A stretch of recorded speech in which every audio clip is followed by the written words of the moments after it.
Welcome to Effort Talks. With me is Fernando Carvajal, a dear friend, a long-standing author, warfare observer, and a policy wonk who specializes in Yemen. He is what we would call a Yemen expert.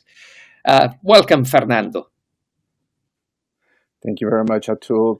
It's a pleasure being here. Thank you for inviting me, and nice to see you again. Nice to see you. Today in Effort Talks, Fernando will focus on the Yemen conflict. So, Effort Talks, the Yemen conflict explained. What's next for the Houthis? So, Fernando, we had lunch at the National Press Club in Washington, D.C. We had a very long discussion at the National Press Club, and this is a result of that discussion. And there has been a recent strike in Yemen by the Israelis. The Israelis have killed Ahmed Ghalib Nasser al-Rahawi, the so-called prime minister of the Houthis, the leader of the Houthis, or one of the leaders of the Houthis. We could get lost in detail very easily. So what I would like you to do is give us a broad brush picture of what's happening in Yemen these days. And when you do so, remember that our audience comes from around the world. Our audience includes people sitting in Singapore trading options to Silicon Valley entrepreneurs, coding, as well as, of course, international policy wonks who may be serving in diplomacy and intelligence, but may not be specializing in Yemen. So paint us a picture of what's going on, sir. Thank you very much, Atul. And this is why I appreciate Fair Observer so much, because it allows authors like me to every now and then present a Yemen 101 type of insight to a broader audience that really needs information and needs to comprehend the complexities, as people call it, of Yemen, right? Of the politics and security in Yemen. And just to give a little bit of 101 for your audience, for your general audience that are not familiar with Yemen, or even those who follow it but don't really deep into it. When we say the Houthi rebels, the Houthi is the name of a family. Yeah, it's the name of a family that has been in an uprising against the state in Yemen since 2004, right? So the leaders, Abdul Malik al-Houthi, we look at this group by the name of the family that leads this. Others, like the UN, bite into the name Ansar Allah, or the label Ansar Allah, supporters of Allah, which was a label created by the Houthi family, the group around the Houthi family, in order to present a broader image to both the national audience and international audience, right?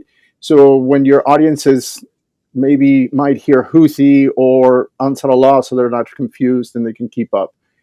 Today, you're right.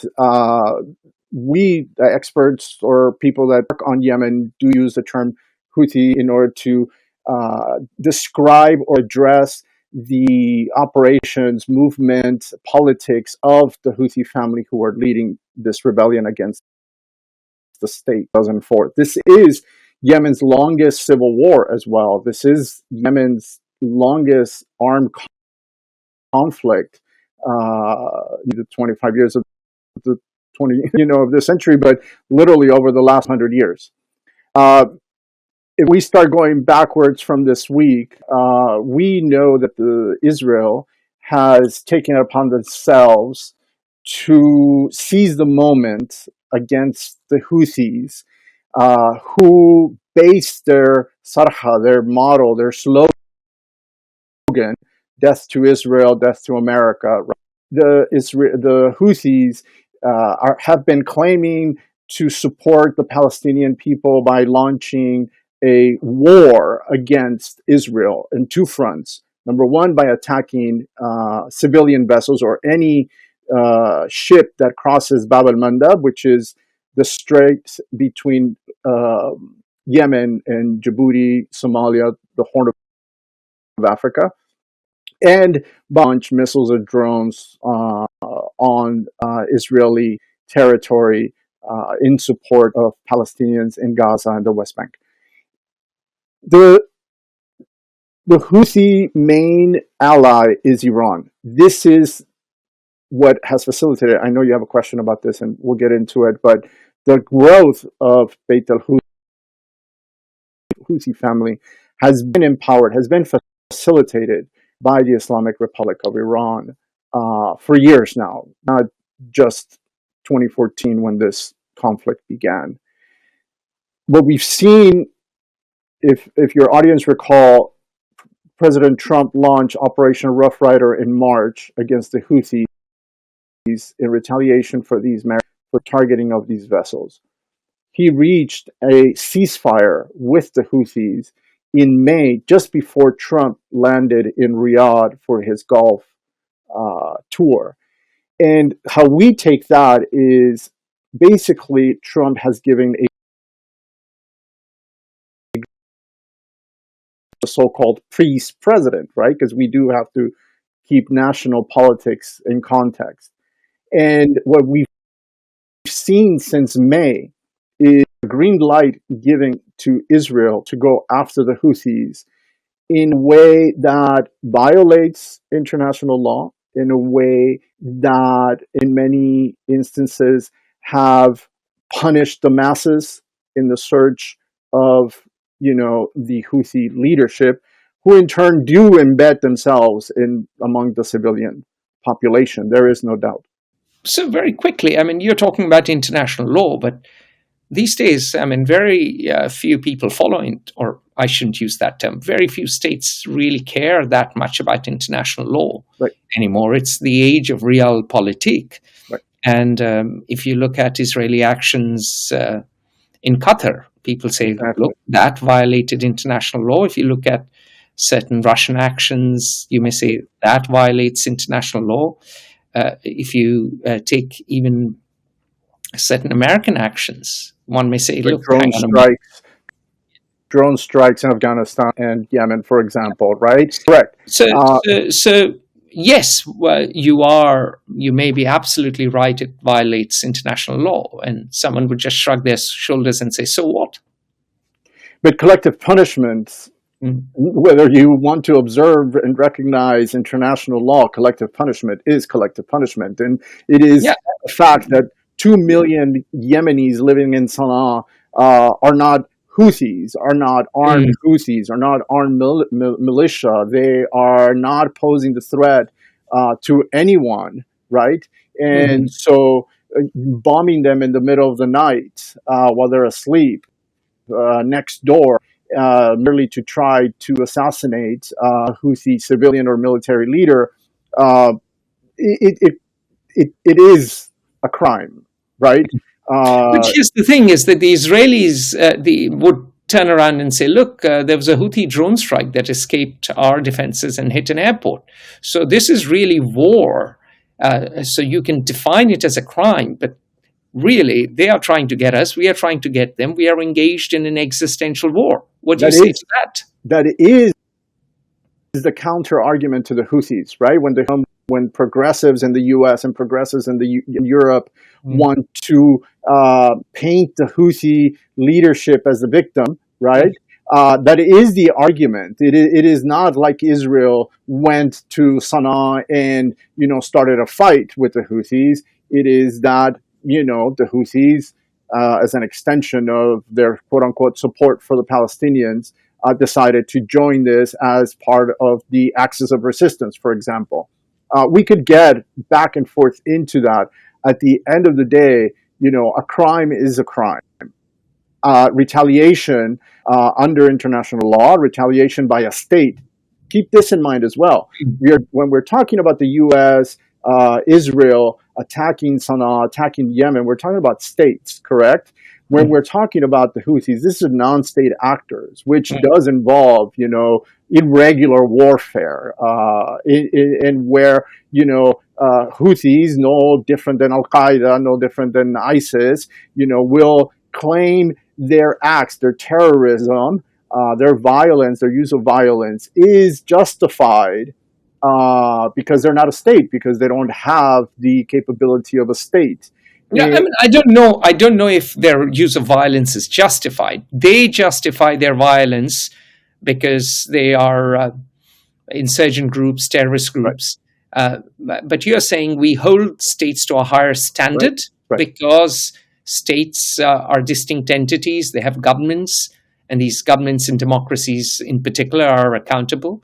And even states that are not democracies are accountable to some norms, Right. and therefore the standard is higher for them. And Israel is falling short of that standard. That's your argument. It is assumed that if you're a member of the United Nations, you observe these norms, right? I mean, Mm. that was the idea behind creating the League of Nations and the United Nations at the end, right? That the 193 countries now would commit to observing these norms, right? Which are, to create the idea of international law. Then there are beyond norms, right? There are laws that your legislatures approved, et cetera, that you promised or you pledged to abide by. But you're absolutely right. In this era, whether it's drone strikes in Afghanistan or Russian invasion or Israeli strikes in Tehran, in Lebanon, in Yemen, that is the new challenge of what is acceptable, because these states are, as you said, their narrative is these irregulars are an existential threat to us. Look at what they did on October 7th, right? The Houthis, the Iraqi militia. Now, here's the thing: when I run against the current. I mean, that is my brand, where I don't take everything that the media and think tank analysts are putting in front of me. Now, for a year now, I've argued that the Houthis started in November 2023 as the useful member of the axis of resistance, meaning the distance between Israel and Yemen allowed for the Houthis to create this image of resistance and support for the Palestinians in support of Iran, more so than in support of actual Palestinians, right? Because there's really nothing that Houthis can do to help Palestinians in respect.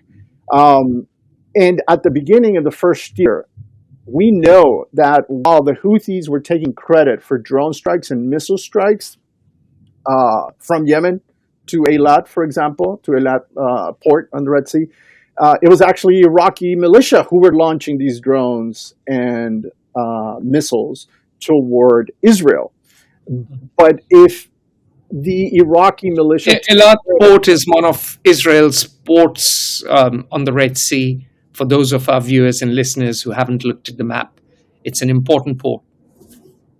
So the Iraqi militia eventually came out a week later and started taking credit for these drone launches. So then it started raising that suspicion that, wait a minute, the Houthis can take responsibility for this, but actually the Iraqi militia are doing it. And so the argument is it would be very difficult for Israel to actually strike the Iraqi militia in Iraq, because Iraq is a very vital to Israel's strategy vis-a-vis Iran. Israel needs Iraqi airspace, whether it's the north or the south, to reach Iran, which is done multiple times over the last 12 months, right? But by now, what we might be seeing right now is that Iran has actually decided to transfer high-tech drones and missiles to the Houthis, not in large numbers, because what we're seeing is maybe once a month, once every other month, in order to test these. So I serve on the UN panel of experts, and the panel of experts on Yemen, and this first confirmed the transfer of technology from Iran to the Houthis beyond doubt. And this was as a result of the November 2017 International Airport, where the weapons experts confirmed that these missiles were built in Iran. And your audience can search the UN Panel of Experts report from January 2018. That's when the report came out. and read narrative and weapons expert narrative on how this technology was transferred. But that was the first time, and that missile reached over 1,200 kilometers, which at that time we did not think that Iran had a viable missile that could reach beyond 1,200 km. So the Houthis were giving this technology, and it was very effective. And hence now, in the last 8 years, we've come to see Iran with these long-range missiles beyond 1,200 km, right? The same thing with the drones. The same thing with the drones when we look at the last decade of the conflict in Yemen that began by the Houthis. We've seen the evolution of the use of drones by the Houthis, where at the beginning of the conflict in 2015, the Houthis used off-the-shelf drones that cost maybe $1,000, brought in from Southeast Asia and China. And now we see them with actual capability, having Iranian-made drones that we also see in Ukraine, used by the Russians. The Shahid drone. That and other variations, not just that one, but other variations that have been used by the Houthis to strike the airports in Abha, Jazan, Najran 5 years ago, and now have been used well into Jeddah area. Jeddah is in Saudi Arabia. Correct. And it's a major city, right? And the port of Yanbu. In the port of Yanbu. So for your audience, August 28, August 29, and September 2nd, the Houthis claimed to strike 2 ships off the coast of Yanbu, Saudi Arabia. Mm-hmm. That's over 1,000 kilometers from northernmost point of Yemen's coast, if that is where we say that the Houthis could have launched it. So very quickly, let me stop you. For our listeners and for our viewers, the civil war in Yemen continues. The Houthis have been supplied by the Iranians. They are testing new weapons, missiles and drones for the Iranians. The Israelis are striking the Houthis. And the Israelis have carte blanche from the US to do whatever, whenever, wherever in Yemen they can. Would that be a fair summary? Absolutely. We can wrap it up in such words. And keep in mind, once again, 2017, Trump's first term in office, one of the first things he did was he launched an operation by the SEALs in Yemen, and it failed. Ended up with one Navy SEAL dead in there. And then since that time, Trump really was hesitant, to launch any more military operations. Then now this month we just found out about the North Korea operation, right, where the SEALs killed civilians on a civilian ship off North Korea. Also during the Trump's first term. So really, we didn't expect Trump to get involved militarily in Yemen, and then we saw Operation Rough Rider start in March, ended in early May, where it was the biggest military operation for the U.S. in decades, right? Since basically the Iraq War. Mm-hmm. And it wasn't just the US. The UK was involved too, and they had Israeli support as well, didn't they? The UK was involved in a couple of airstrikes. It was not. Remember that this was the big move of assets from Australia, from Europe into Mm-hmm. Diego Garcia Island, which was a straight hit to Yemen, but also was used for the strikes on Iran, on the nuclear sites in Iran. Remember that? And so many people said that the operation in Yemen was basically a huge training exercise for what we saw in Iran. Yeah. There's probably an element of truth to that. Sure. So what we saw in those 7 weeks of Operation Rough Rider, we can say, when vis-a-vis the Houthis, that it was a complete failure, right? Because Houthis to today, they retain the capability, right, to use drones and missiles, but most importantly, they retain the capability of smuggling weapons from Iran into their territory in northern Yemen to continue posing those threats in the Red Sea, and most importantly, to Saudi Arabia. Let's keep in mind, while the Houthis is a war on oil, etc., what they're constantly doing is messaging Saudi Arabia. This is a message to Saudi Arabia that they have the capability to attack Saudi Arabia and completely derail Prince Mohammed bin Salman's plan, economic plan, political plan. And this then now the spills modernization plan, the plan that he has to make Saudi Arabia a sports hub, a tech hub. The World Cup is coming, things like this, Yeah. right? But most importantly, his ascension to the throne. I mean, when we're talking about all this money and all this stability, what we really need to focus is on this is the stability that Prince Mohammed needs in order to ascend to the throne when his father passes away and gives up, right? He wants this environment before he becomes king. He doesn't want this baggage when he becomes king. So the Houthis do this messaging to Saudi Arabia because their primary enemy is Saudi Arabia, or their primary target in these negotiations. They don't want to recognize the legitimate government of Yemen, right? So for your audiences, in 2015, the UN recognized President, back then, Abdurrahman Mansour Hadi as a legitimate president, and the legitimate government has lived in quote-unquote exile since then, right? From Aden. And Mohammed bin Salman has sent Saudi jets and engaged in intervention on behalf of this legitimate government of Yemen.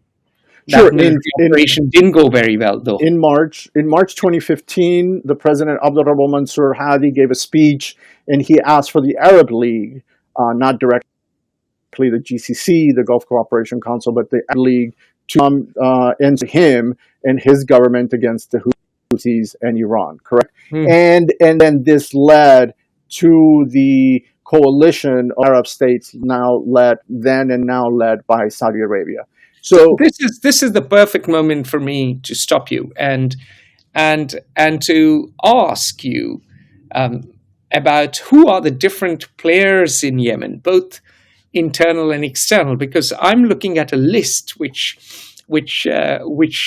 my associate editors, the younger people working in our team, provided me, and I find that confusing already.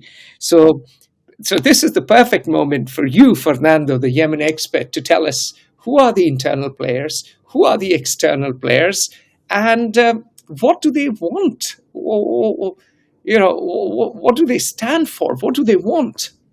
This is where we lose a general audience, okay? This is where a general audience go, and they're like, okay, I need another cup of coffee to go. Maybe a drink. Maybe they need a drink. Some scotch would do, right? Yes. But this is definitely the complexities that lose a general audience because, every government, every nation is complex, but, tribal societies, deeply rooted tribal societies like Yemen, with millennia of history, are literally very complex, right? I mean, look, Fernando, I started life serving as an officer in a very tribal area. And there were tribes and sub-tribes and there were innumerable actors. Right. And if I start explaining that to people, they would literally either go for coffee or scotch and tune out. Right, and do you start top down or bottom up? So I'll give it a shot. I'll give it a shot, knowing no pressure, knowing we're going to lose some of your audience and just skip an extra 10 minutes. Yeah. Today we have the Houthis in what is historically known as North Yemen, 1990 as the Yemen Arab Republic. The southern 8 provinces used to be known as the People's Democratic Republic of Yemen, a so-called socialist state within the Soviet sphere of influence, right? North Yemen had always, since 1962, had been a pan-Arabist type of Jumhuriya, we translate that as public, led by The military men. Jamhuriyat is probably a republic. That's Well, I or mean, we can get into a real academic yeah. debate over this, but I won't. because it's the common Or translation. maybe a state, but Jamhuriyat. But the important thing is that Pan-Arabism, for our viewers and listeners, was a sentiment that animated a lot of leaders. They wanted the entire Arab world to unite. And there was a time when Egypt and Syria did unite under Right. Gamal With Yemen. Abdel Nasser. With Yemen as well. Yemen as that well. That republic included, at the time, Yeah. in the 1950s, included the Yemeni imamate. So the Yemeni imamate in northern Yemen is a Zaydi Shia fiver, if you're familiar with Shiism. Yes. They are fivers, right, where the Iranians are 12ers. Yeah. And so Zaydi imamate that joined Egypt and Syria in this tripartite type of republic. And to bring it up to a little bit more contemporary, the leader of the north of the Yemen Arab Republic, Ali Abdullah Saleh, who died in December 2017, killed by the Houthis, the way that we see his alliances, Egypt and Iraq, right, were his allies. Whereas for the South, because of the Soviet sphere, Iran and Syria, the different Ba'athist party from Iraq, were the allies of the South, right? And so during the Iraq-Iran war, Ali Abdullah Saleh was with Saddam Hussein in the South. Saddam Hussein was with the U.S. or supported by the U.S., while Iran was supported by the Soviets, right? Yes. So just a little context. Today, the conflict, as an observer, because of the Houthis, I say that this conflict is 21 years old, because the Houthis first rose against Sana'a government in 2004 because of Ali Abdullah's flirting with the West, came an anti-West from the Zaydi family, the Houthi family. We can then say, remember 2011 is the Arab Spring. The Houthis joined the opposition to Ali Abdullah Saleh in a very dynamic, very eclectic sort of alliance with Sunni Islamists, with Salafis, and obviously with youth, right?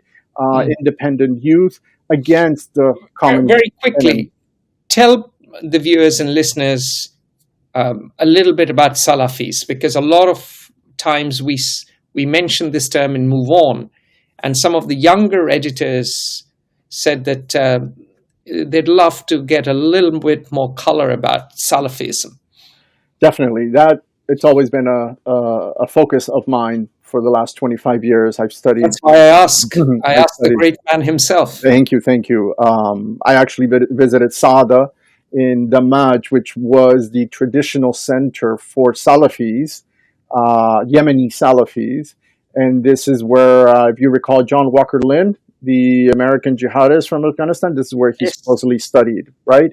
And so Salafis are very orthodox version of Sunni Islam. And not to get into academic narratives here, but basically, these are the purists within the Sunni wing of Islam, and they are obviously a component of the Muslim Brotherhood. But just because you're a Salafi doesn't mean you're a Muslim Brotherhood, and just because you're in the Muslim Brotherhood doesn't mean that you're necessarily a Salafist. The interesting thing about Salafis is that in the case of Yemen, they were very apolitical. This was the very unique characteristic of a major wing of Yemeni Salafis based in Sada. Now, they based themselves in Sada in the late 1960s because Sada was the historical seat of Zaydi Islam. So this was a counter-Zaydi presence that we have, and this is why that tension between the Zaydis, the Houthis eventually, and Salafi Sunnis, right? Then later on, we get into the conflict with the Muslim Brotherhood. Unique part about the Salafis in Sada is that they were very apolitical. They refused to become a political party. They refused arms, etc. They were used as a transit center by Al Qaeda. That's reality. But in their mission, it was a very apolitical entity, and it was just about dawah, about proselytizing. Interesting, not proselytizing to Muslims, right? The interesting part of Salafis, just as with the Muslim Brotherhood to a certain degree in orthodoxy, is the idea of Wali al-Amr. Wali al-Amr meaning we respect the leader, we do not oppose the leader until he deviates, right, from Islam, and our first act is to bring him back into the correct, track of Islam, not to go against him in arms, which is complete opposite of Zaydi Islam. Because in Zaydiya, when the leader, the imam, deviates from Islam, it is the duty of Hashimis, right? Hashimis have to lead. These are descendants of the Prophet. It is the duty of the Hashimis to do khuruj, meaning exit, to leave and oppose, even if by arms, right? Mm. So this is the interesting part in Yemen, where you have these two ideologies, right, within Islam that directly contradict each other. And this is literally what we saw in 2011. And I've written, I believe I published it in Fair Observer, how we saw that dynamic of the Zaydis conducting khuruj in their sermons against Ali Abdullah Saleh, and how the Sunni Islah and Salafis supported Ali Abdullah Saleh to the last moment in March of 2011, right? Today, what we see is even more dynamic and even more complex, because the Houthis have been able to co-opt these Salafis from Sada. They removed them from Sada to begin with, because this was the seat of the Houthi family, but they pushed them to Sana'a. And in 2014, when the Houthis took over, in September 22, when the Houthis took over Sana'a, they co-opted the Salafis. Wow. And at the barrel of the gun, basically forced them to ally with the Houthis, right? And issue fatwa that it was okay for the Houthis to do blah, blah, blah, and don't oppose and stay in peace, things like this. This was used by the Houthis in order to expel and persecute the Muslim Brotherhood party, who's called Al-Islah, the Reform Party, from a religious perspective. So the Houthis... This is like Game of Thrones. Absolutely. I told you, we need episodes of this thing, of this interview. Well, except that there are no women involved and there are no sex scenes. Right. We can't go there because those are behind the scenes. Those are somewhere in the third floor of the building, right?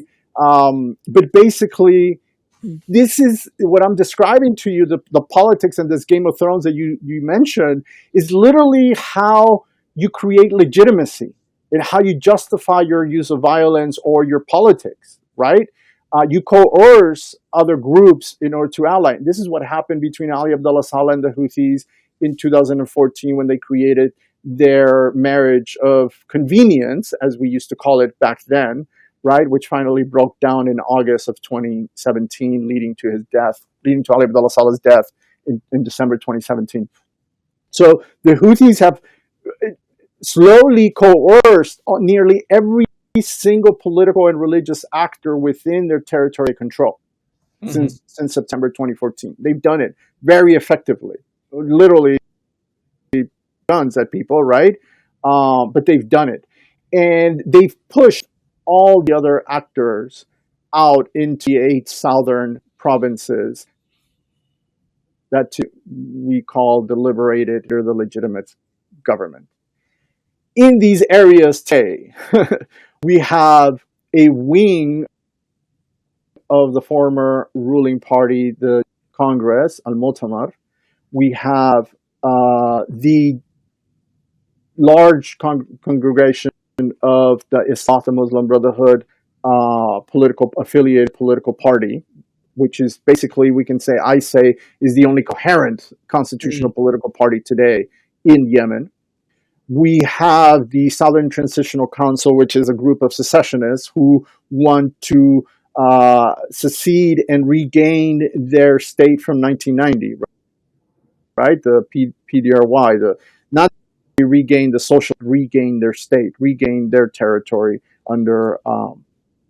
So let me stop you. Tell our viewers and listeners very quickly the history in 2-3 minutes of independence from Britain, 2 states, because Yemen wasn't one country, unification, and then of course again disintegration very quickly, because that gets very confusing for people, because they think, hang on a minute, is it one state? Is it South Yemen? Is it North Yemen?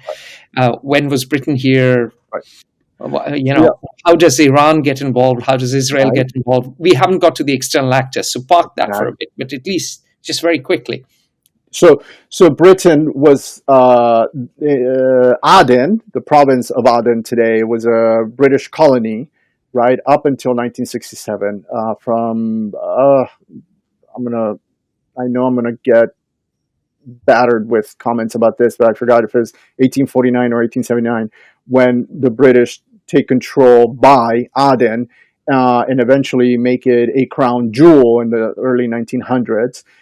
And the rest of the South that we see today was called a protectorate. So the British did not colonize under the Indies company from India, right? That's how they colonized and administered Aden, but rather called it a protectorate. So but very quickly, let me point out to our viewers and our listeners that India was colonized by the East India Company, British East India Company, 1757. This is 7 years before the Stamp Act, 1764 for our American listeners, and it is during the middle of the 7 Years' War for our European listeners. This is when Britain and France fight a global battle for supremacy. And of course, Winston Churchill called it the First World War, the real First World War. And Britain comes out tops, gets India. And over the course of time, particularly after the Suez Canal is built, Britain establishes Egypt as a protectorate. It comes there for intervention. Napoleon gets there first, but the British take over.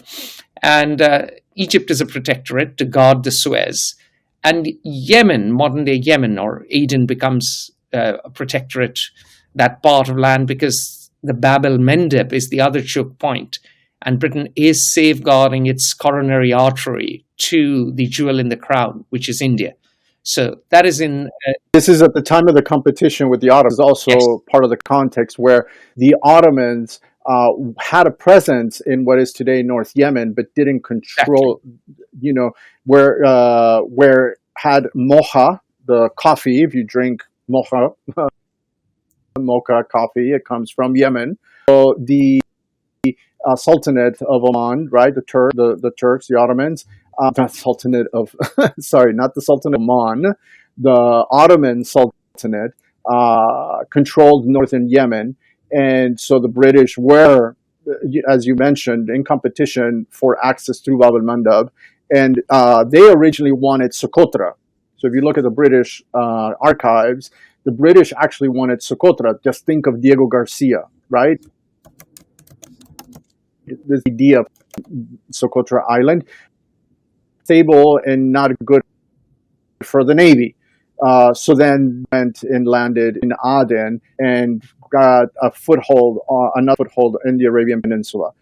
So until 1967, the British were in control of Aden and the South, the 8 provinces in the South.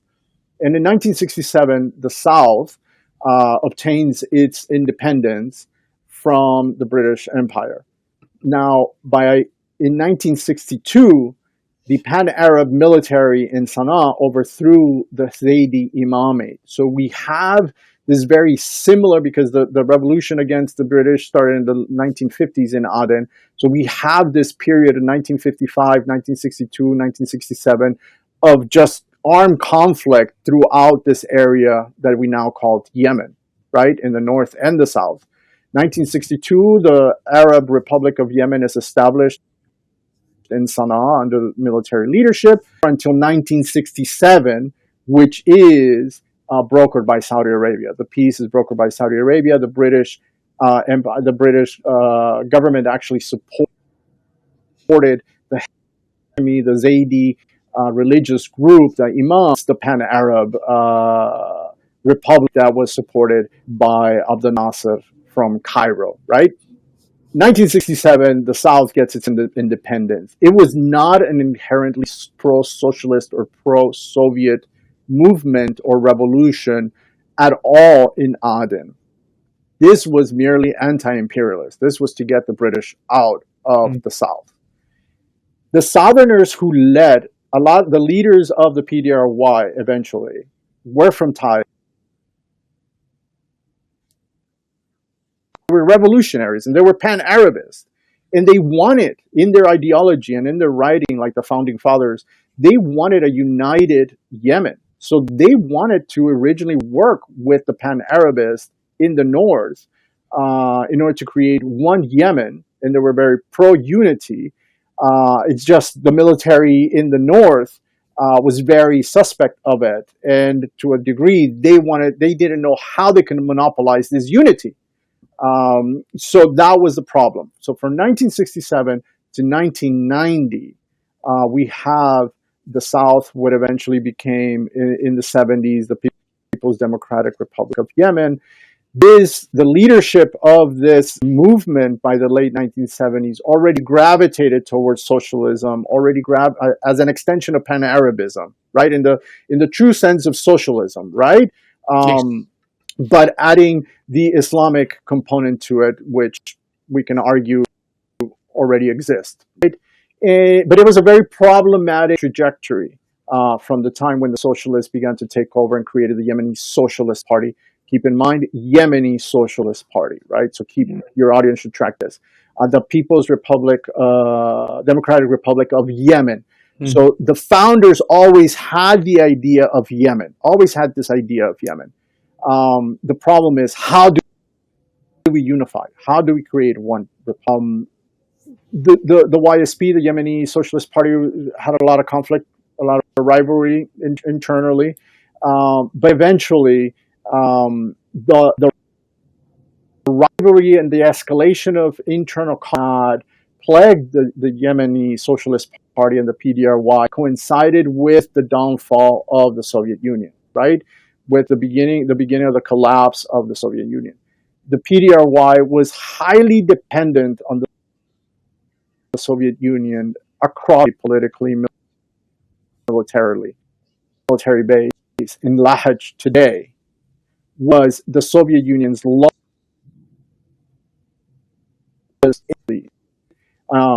and it was under the PDRY, and it's very symbolic to date. And so that alliance, I believe the South would have owed the Soviet Union over $20 billion at that time in 89, 90. The unification, which a lot of insiders claim is just simply a handwritten page, a single handwritten page between the president of the North and the president of the South that created this unity, was troubled from the beginning. It was hurried. There was plenty of Arab opposition in the peninsula, all the way up to Al-Assad. Hafiz al-Assad is said to have offered the South to put the debt to the Soviet Union in order to avoid unity, right? And Saudi Arabia was opposed to the unification because maybe he thought that the PDRY socialist ideology will spill into Sana'a and therefore threaten the monarchies, right? When Saudi Arabia thought that they had Sana'a under control since 1967, right? Eventually, as people expected, this unity was very troubled. So from 1990 to 1994, because of the factions, because of the politics, because of the economy, and in the summer of 1994, we have a short-lived civil war between the Sana'a regime under Ali Abdullah Saleh and the Southerners, who said, enough of this unity, we want our state back. And this is where we, again, see the role played by regional powers like Saudi Arabia, who at the beginning were okay supporting secession, right? At the beginning, Saudi Arabia was okay with supporting secession because they thought this equation would be better for them. But Ali Abdullah Saleh coerced them very smartly simply by promising to settle a treaty for the border between Saudi Arabia and Yemen, which eventually was signed around 2001. And so this is what Saudi Arabia needed since 1967. Saudi Arabia and Yemen in North Yemen didn't have an official delineated border until the treaty was signed. Again, I think it was 2001, 2002. And Ali Abdullah Saleh was willing to do that to gain Saudi Arabia's support against the secessionists. Between 1994 and 2004, 2006, the Southerners politically diplomatically tried to regain their state. If you Google it, you will find the UN resolutions from 1990, 1994, claiming that the Southerners had a legitimate right, again, under international law, under international norms, to dissolve this unity, something like what we see in Sudan and South Sudan, for example, or Eritrea and Ethiopia, for example. And so until 2006, there was this peaceful diplomatic movement to secede. Finally, around 2006, 2007, we see the creation of Hirak, the movement, the peaceful Southern movement, which was the older generation that lived in Yemen, left over from the PDR, from the South Yemen of 1990, of the 1980s, who led this peaceful movement with marches, demonstrations, sit-ins, diplomatic, efforts to the region, etc. And unfortunately, the Sana'a regime responded in the typical undemocratic way and just persecuted, arrested, rounded up, shot at these demonstrations, right? And we have this period between 2007 and 2011 where this tension continues. And keep in mind that while Hirak is growing in 2007 to 2011, Ali Abdullah Saleh still has to deal with the Houthi uprising in Sada that started in 2004, right? So you have these two conflicts within Yemen simultaneously in the north and the south. 2011, romantics will claim that the Southerners joined the Arab Spring.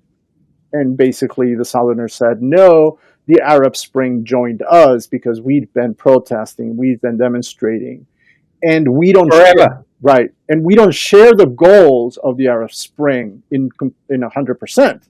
Yes, we agree in the downfall of the Sana'a regime. Yes, we agree, but we agree in the entire downfall of the regime, not just Ali Abdullah Saleh. And at that time, the regime was Ali Abdullah Saleh's Congress Party, Al-Mu'tamar, Al-Islah, the Islamist, a wing of the Socialist Party, right? And a Zaidi political party. Also keep in mind that in 1994, when Ali Abdullah Saleh attacked Aden in order to suppress the civil war elements, the secession elements in the south, Ali Abdullah Saleh created an alliance with the Muslim Brotherhood, with Salafis, with Zaydis, with the Houthis, the founder of the Houthi movement, to attack the Southerners in Aden and across the south. Mm-hmm. So the Southerners see the entire north as an enemy, as a political and as a military enemy, right? So they say, we don't want to be in this unity because dealing with this entire Northern Alliance, tribal, military, religious, is never going to get us anywhere. Sort of think of what's going on in Syria with the Kurds and the HTS with Jawlani, right? Similar narratives or similar stories there.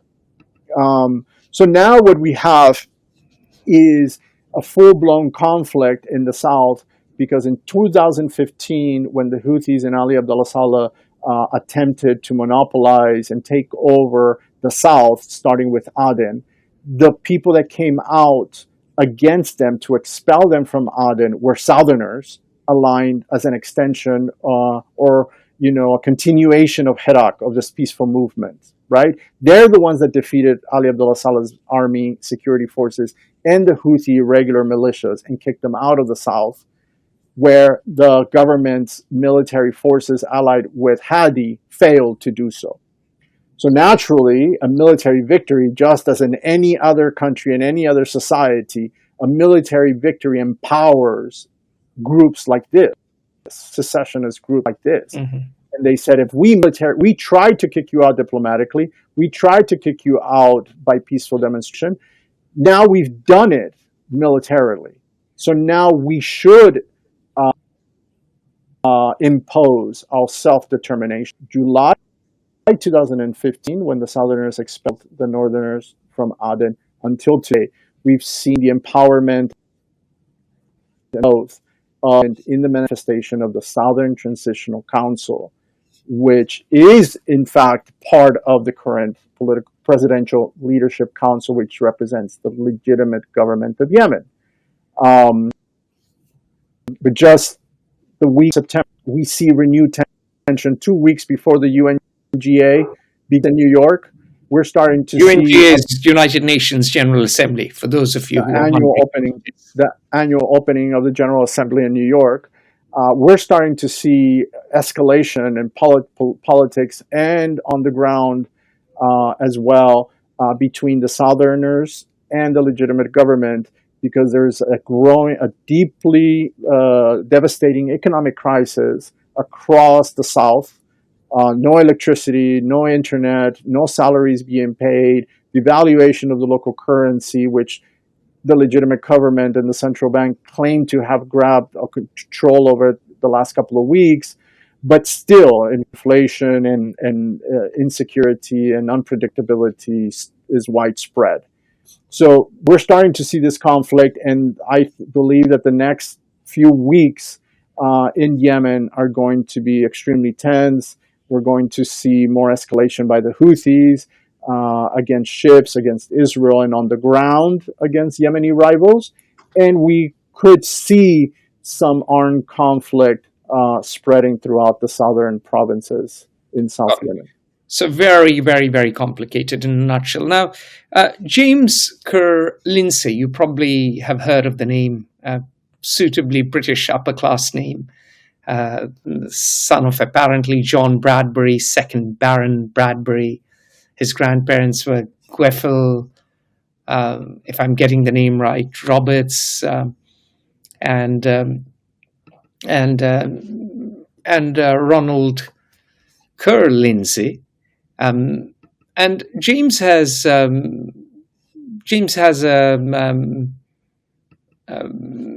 YouTube channel. And James is a senior research fellow at Kingston University. Before this, he was the coordinator of the Greek-Turkish Forum at the Royal United Services Institute for Defense Studies, RUSI, quite a famous place. And on May 6, 2025, he talked about should South Yemen reclaim independence. And a lot of people are talking about this, a lot of geopolitical experts who look at the region closely. And is that very much now on the political agenda? Or is everything subsumed by, we will get now to the external actors involved there. You've given us a detailed contextual history, very complicated, lots of factors, divisions within Yemen as well. Or is the regional divide still on, and are prospects of South Yemen independence quite strong? Your audience need a second drink by now, so here we go. So if you just the week of September 10th, we had a very interesting move by Aidaruz Zubaydi who is the head of the Southern Transitional Council, Mm. who is a co-vice president of the Presidential Leadership Council, which is the legitimate government of Yemen, which basically resides in Riyadh. He he made a move to appoint new deputy ministers and heads of the land committee. The land committee is very interesting, and you can do an entire hour show on this. But basically, the Southerners are using the committee for land preservation. I forget the whole name, but they're basically using that as part of their grievances, right? A committee that deals with the Southern grievances, because this committee, their primary role is to reclaim the land taken by northern sheikhs and northern politicians that, quote unquote, were stolen from the Southerners, right? So that's a long. Idarus just, rattle the cages the week of September 10. A number, using his authority as co-vice president of the PLC, to appoint new deputy ministers and heads of certain agencies, including this land.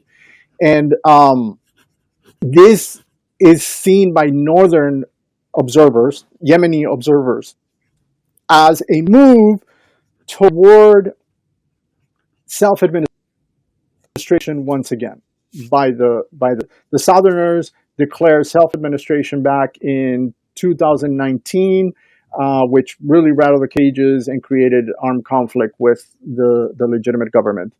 The Southerners have been very active in pushing the line that you described from the British perspective in the question, right? And it's a very interesting relationship that we see today between the UK and the Southerners. On the one hand, it's like they want Britain, who's a permanent member of the Security Council, to help them get their independence. But on the second hand, Britain is like, wait a minute, you fought a revolution against us, and you killed a bunch of our people back then, right? And I was in London in Parliament in June because a member of Parliament of Yemeni background hosted a talk on this particular issue. About 4 major figures from Parliament that attended that meeting and hear their opinions. The Southerners have said it fairly clear. The only way forward is to regain our state. Now, they face the internal obstacles, meaning the other actors, including the Houthis, of course, do not want to break up Yemen because, number one, the Houthis want to rule all of Yemen. Keep in mind that the south has the bulk of the oil and the natural gas, right? The North Yemen that the Houthis control only has agriculture and access to the sea, the Red Sea. 2, if there's secession and the Southerners take control of the south, then what legitimate government of the Republic of Yemen exists? None, because they can't literally claim any territory in Yemen because they literally don't have any. Taiz is half Houthi, half legitimate government. Madib is half Houthi, half legitimate government. And pretty sure that if the Houthis see blood in the south, they will move to take all of Taiz and move to take all of Madib, right? Clearly. Now, a very smart Southerner that you published, his article, Dr. Abdel Galil Sheikh, has been one of the people who have said it. Keep in mind, people, the Southerners didn't divide Yemen in 2015. The Houthis and Ali Abdullah Saleh divided Yemen in 2015, right? And the Houthis are the ones who maintain the de facto north border, not the Southerners. So when people asked Yemeni Southerners this particular question, they said, of course we're already divided. It's just they're not letting us administer. They're not letting us govern. Because if we govern, we're going to govern for our people, not for the legitimate government of the Republic of Yemen. So, like I mentioned, the next couple of weeks, and Aidarus Zubaydi is scheduled to be in New York for the UNGA, and will probably visit D.C. and give a speech in D.C. before the end of the month, before he returns to Aden. But it will be very interesting to see how these conflicts, political and security conflicts, develop in the next couple of weeks during the UNGA, and see where the regional powers, the Emirates and Saudi Arabia, step in, and how they deal with this issue. On September 11th, let's keep in mind that, no, late night of September 10th, early morning of September 11th, the president, the chairman of the Political Leadership Council, the legitimate government, was in Aden, and he was called to Riyadh for meetings, for consultations in Riyadh.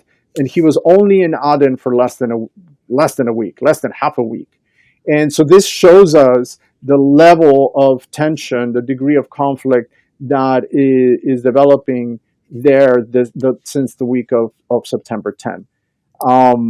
Has the South, have Southerners reached the boiling point where they're willing to risk it all and claim self-determination and declare some real physical?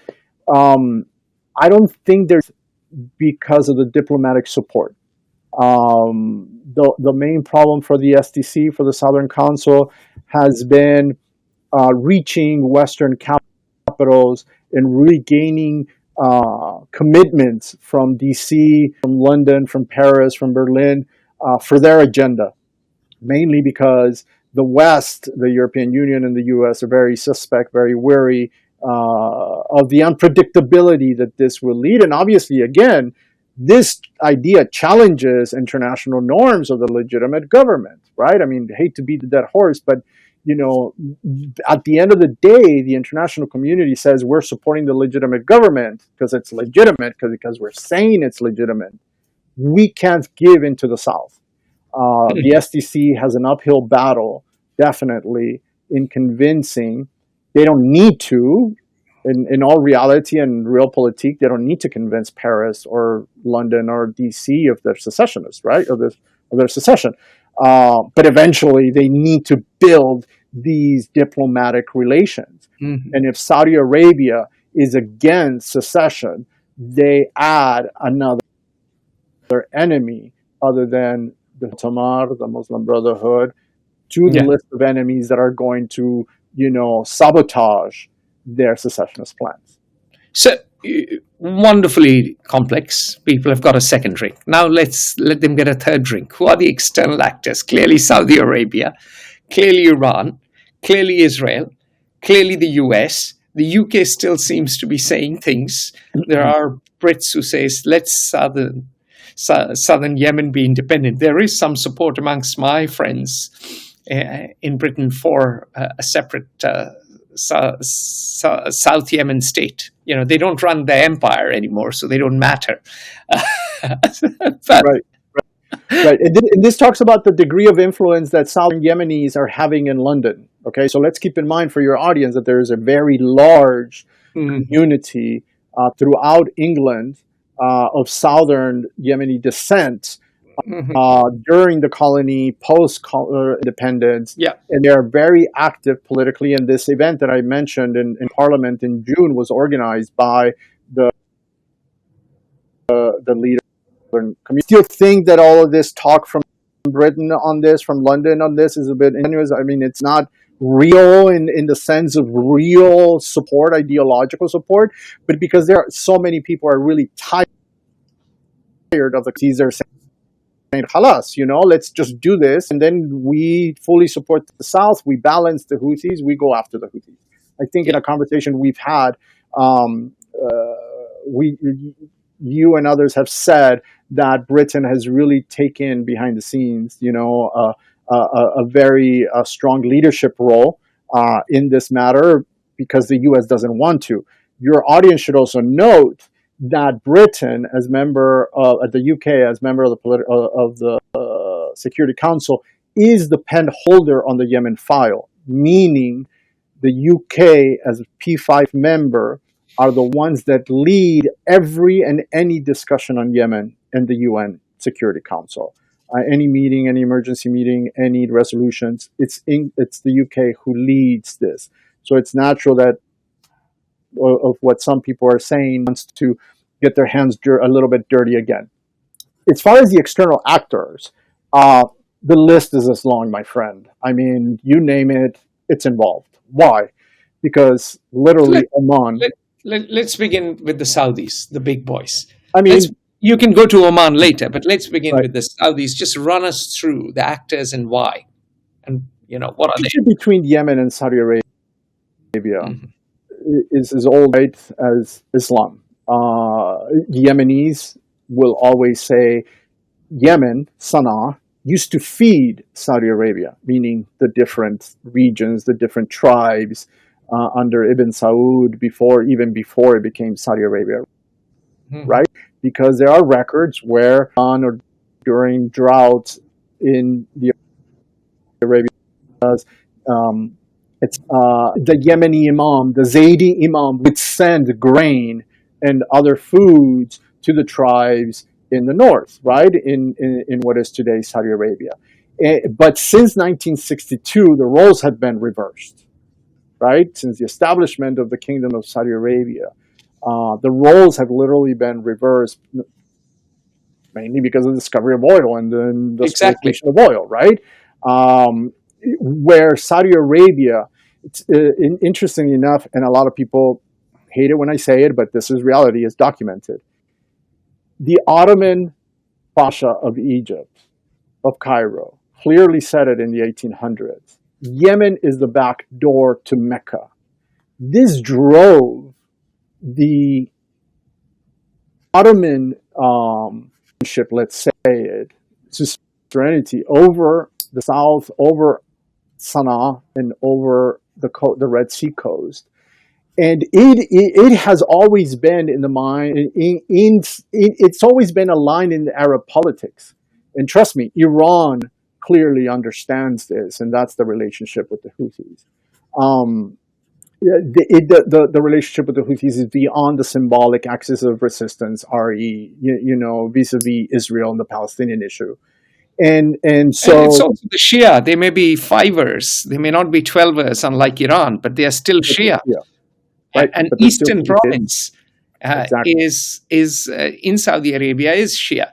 exactly. In Bahrain the is south, majority Shia. Ismailis in the south, Ismailis in the south, etc. Ismailis that used to control Yemen as well, right? The cross border in the Idris, in the Idrisi era, and so Yemen has always been seen as the back door to Mecca. Mecca is vital. It is the pillar for Saudi Arabia, right? This is what Saudi Arabia is as the guardian of the two holy mosques, right? I As mean, the it's custodian, what gives them their cultural hegemony in legitimacy, the Muslim world. global, transnational Yeah, legitimacy, etc., right? yeah. And Saudis have always seen Yemen, the most populous country in the Arabian Peninsula, by the way, right? I mean, Mhm. take away the expats living everywhere in the Gulf. Yemen is the most populated country. And so Saudi Arabia comprehends this potential threat. And also the Imams, the Zaydi Imams have said,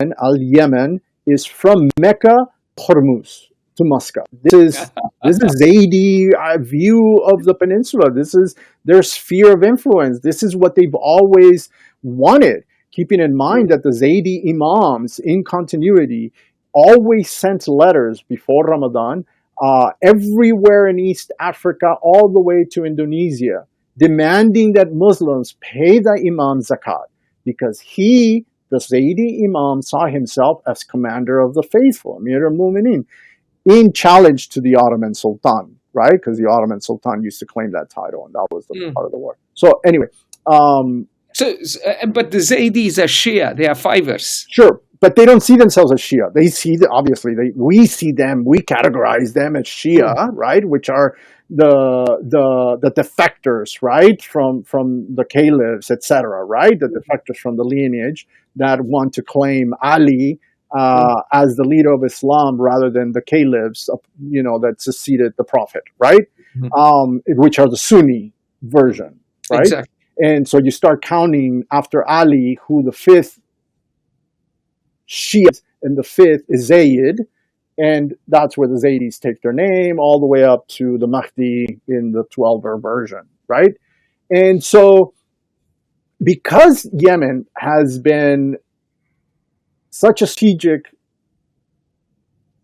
society environment, all the kings of Saudi Arabia have seen Yemen security priority. Let's not even call it a threat, but a priority. So from 1962, obviously Saudi Arabia was against the Pan-Arabist Republic because it saw it as a continuation of the Nasser's Pan-Arabism and then Iraq's Pan-Arabism, right? Yeah. And it they was socialism on top, which really threatened the Al Saud family. And so, the Saudis supported the Hashemi, Zaydi, Shia, king, imam in Sana'a in order to preserve that continuity, meaning a king can communicate with a king. We have the shared interest. Everybody remains a subject. This whole idea of Jumhuriya, of Jumhur, of the populace, right? That's where Jumhuriya comes from. Hence Gaddafi's Jamahiriya, right? Because this is actual populism, right? Pan-Arabism, Abdel Nasser was populism. It had nothing to do with res publica in the sense that we understand it from the Roman time and the French Revolution, right? This is populism, Jumhur, the masses. And so it's obvious that the monarchies in the Gulf viewed this as an existential threat. And so for the Saudis in 1962, it was better or evil they know, the imam, right? Then gamble on this Pan-Arabist movement, right? But since 1967, the deal has been that Yemen is Saudi Arabia's backyard. And I know Saudis hate to hear that me saying it, and I know that U.S. diplomats hate when people say this, but Yemen has been literally Saudi's backyard because of the national security. 1967, Arabia has taken it upon itself to financially sustain northern Yemen.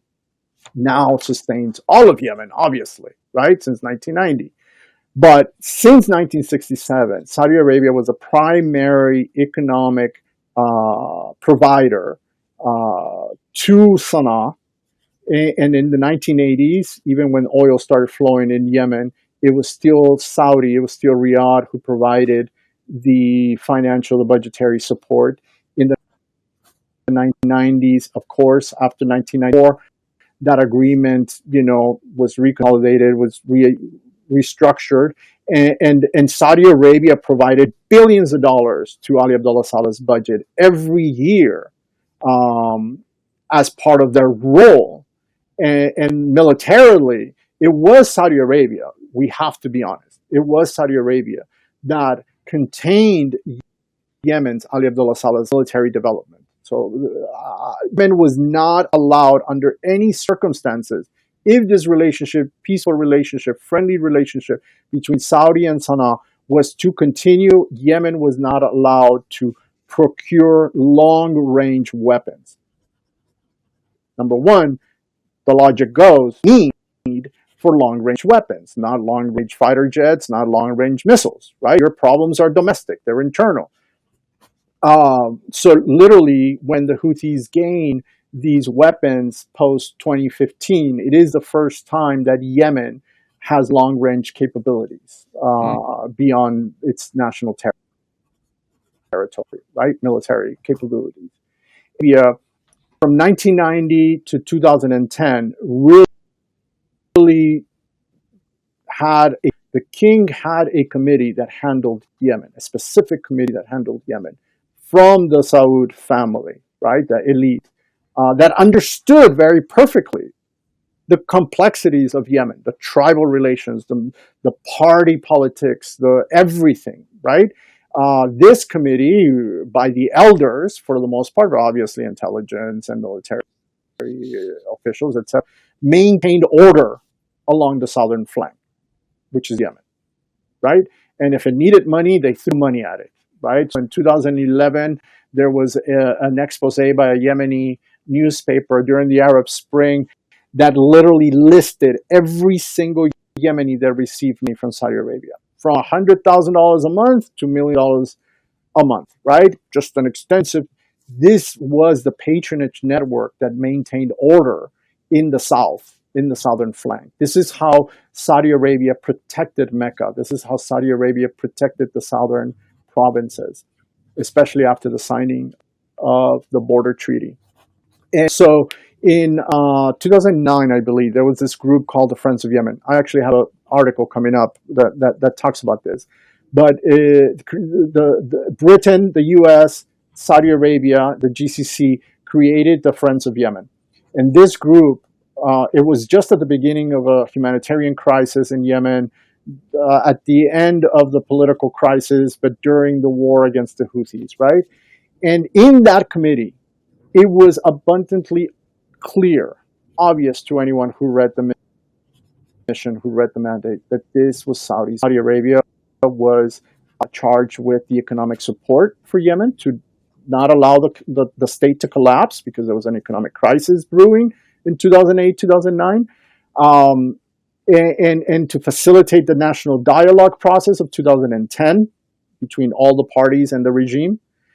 And then voila, here comes December 2010 with the anti-constitutional reform protest by Islah members and other independent activists, which was a precursor to the uprising that coincided with the Arab Spring. I mean, it just so happens that the Arab Spring, blew up while Yemenis were already protesting for over a month in Sana'a against the regime, against the regime's constitutional amendments. And so this is where the beginning of the collapse of Saudi's order begins, because this is where it gets out of their hands, right? This is where they lose control of the various actors in Yemen, because independent actors, someone like Tawakkul Karman, who's a Nobel Prize winner because of her activity in 2011, she was a member or is a member of her uncle and her mother of the Shura Council of Islam, but she went against the party and started protesting the constitutional amendments on her own without the party support, and then was joined by independent pro-democracy activists, right? So this is really the beginning of that unraveling for the Saudis since 1967, literally, right? It begins to leave their hands. We all know what happened between 2011, 2013 in Yemen with the Arab Spring, the stepping down of Ali Abdullah Saleh after 33 years in power, the beginning of the National Dialogue Conference, which was a total fiasco and a disaster and a failure. And then we have the Houthi maneuver, which by now had already received support from Iran in late 2013, direct support from Iran, and already started that marriage of convenience with Ali Abdullah Saleh to oppose the transition from the Arab Spring.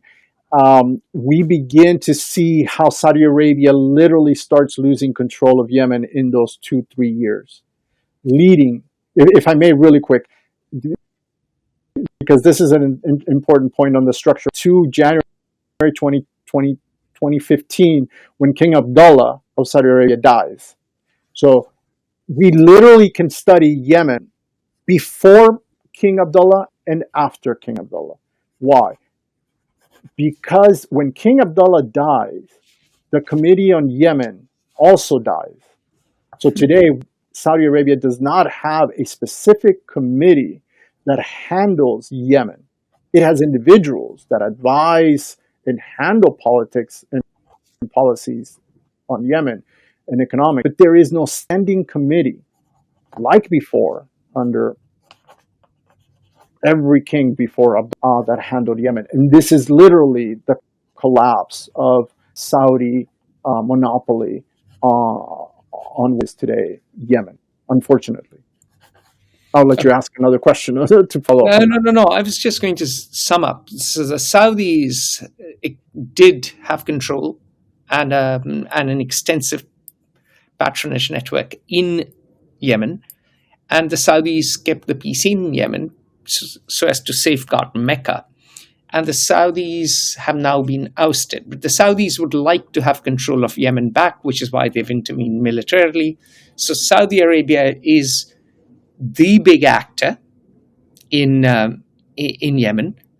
Run us through other actors. Iran is obviously another, Israel is another, but run us through each one of them and tell us how each one of them is playing their cards. Sure. Obviously, the UK, US, you've already explained to some degree, but please, them too. And keep in mind, right? You know, I'm of Mexican origin, so whenever I talk about Yemen and Saudi, I tell people think of the U.S. and Mexico. It is that relationship, right?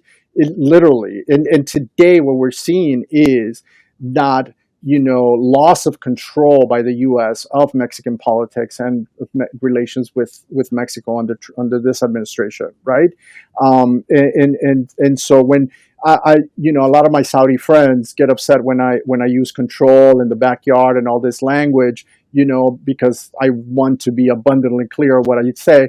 But this is not negative. From my perspective, this isn't negative. This is politics. This is national security. And one cannot blame Saudi Arabia for what it's done since 1967, right? They're looking after their own interests. It's just the way that it's developed or the way that it devolves, basically, that one criticizes, right? Because of the problems, because we have, at the end of the day, we care about 28 million Yemenis that are suffering hunger, near famine throughout Yemen, right? The other important, I know your audience or might we want to say, whether take a sip, is like, please mention the Emirates, please, the Emirates. But before we mention the Emirates, the other actor that we have to mention is Oman. Remember, Emirates don't share a border with Yemen to begin with, right? But Oman does. And of course, Gary Grapple, our former chair, was ambassador to Oman, and I was speaking to him just before I jumped on this discussion with you.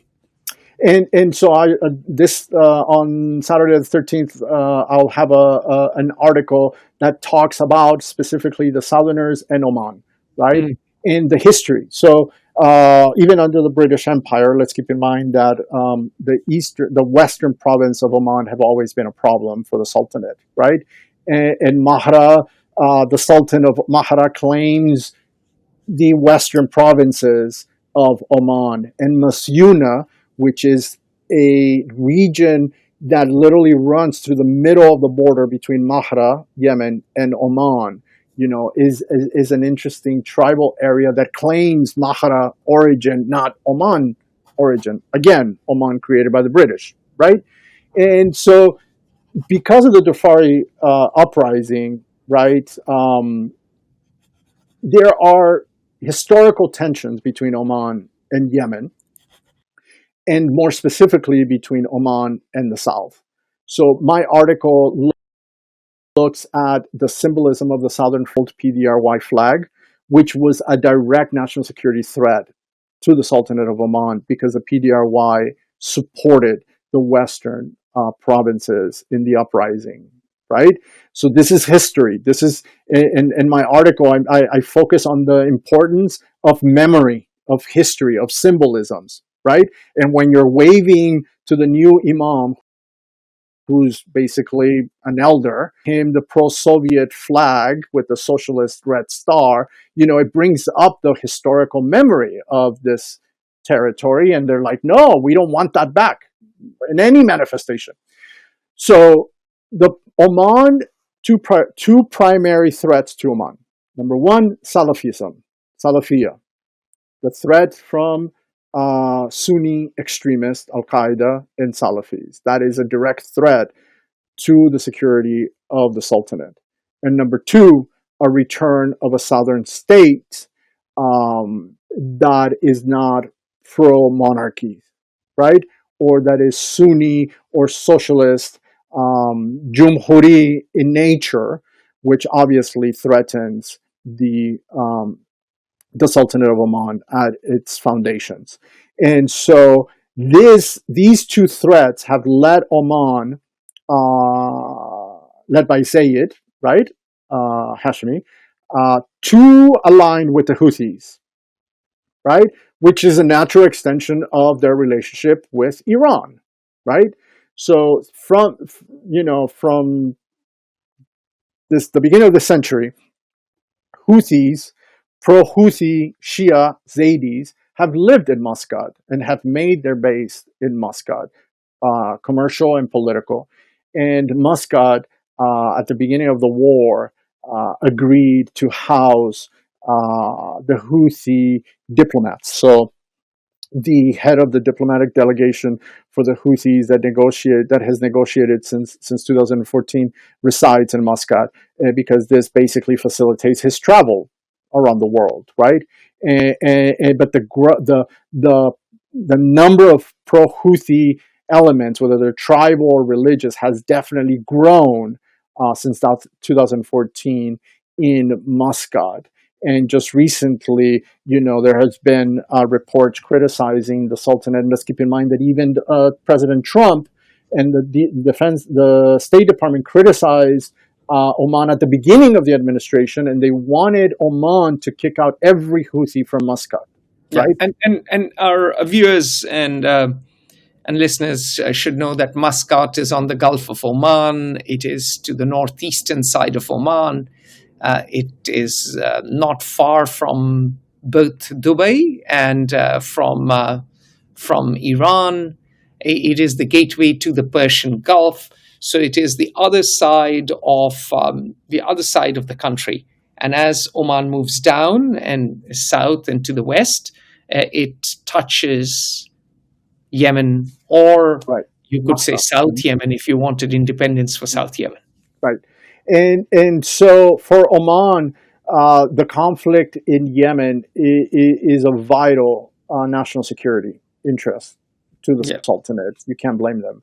So for both Saudi Arabia and Oman, Yemen and South Yemen remain of vital national security interest. And at the beginning of the conflict, many of us believed that Oman was a diplomatic answer to the war. Now, keep in mind that 2015, when the civil war starts in Yemen, right, in Aden, we start seeing the negotiations for the JCPOA, the nuclear agreement between the U.S., Europe, and Iran, right, where Oman was the vital mediator, right? So at the beginning of this conflict in mid-2015, a lot of us said Oman is the perfect mediator to solve this conflict and bring back peace to Yemen.